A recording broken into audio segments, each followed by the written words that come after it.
দেবরাজ চক্রবর্তীর বিরুদ্ধে ওঠা অভিযোগের তদন্তে এবার সিট গঠন করা হলো।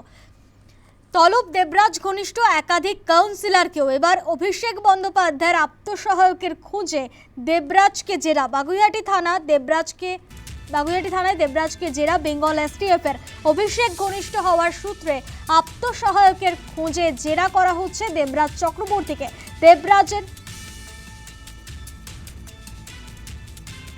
দেবরাজের ডিলিটেড চ্যাটের সূত্র ধরে জেরা করা হচ্ছে দেবরাজ চক্রবর্তীকে।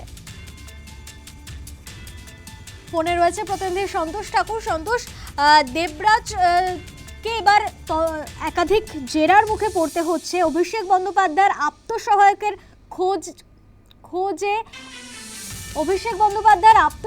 খোঁজে এবার দেবরাজ চক্রবর্তীকে একাধিক জেরার মুখে পড়তে হচ্ছে, কি জানা যাচ্ছে?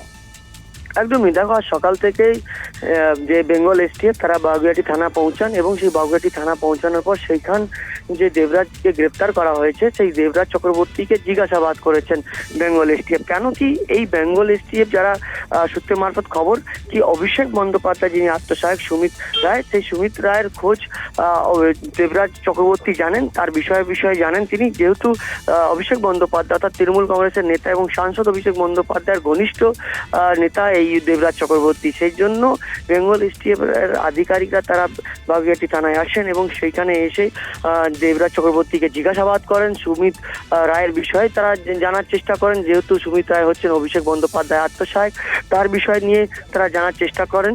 এমনটাই পুলিশ সূত্রে খবর। যে সিট গঠন করা হয়েছিল বিধাননগর পুলিশ কমিশনের তরফ থেকে, সেই সিটের আধিকারিকরাও জিজ্ঞাসাবাদ করেছেন তাকে এবং যেহেতু তার বিষয় নিয়ে কি তার কত বেআইনি সম্পত্তি আছে, তার বান্ধবীর নাম কি এবং এই সব সমস্ত ধরনের তার প্রশ্ন সিট থেকে করা হয়েছে। কিন্তু পাশাপাশি বেঙ্গল এসটিএফ যে জিজ্ঞাসাবাদ, যার মধ্যে গুরুত্বপূর্ণ প্রশ্ন অভিষেক বন্দ্যোপাধ্যায়ের যে আত্মসহায়ক সুমিত রায় খোঁজ পাওয়ার জন্য এই দেবরাজ চক্রবর্তীকে জিজ্ঞাসাবাদ করেন বেঙ্গল এসটিএফ। ধন্যবাদ সন্তোষ।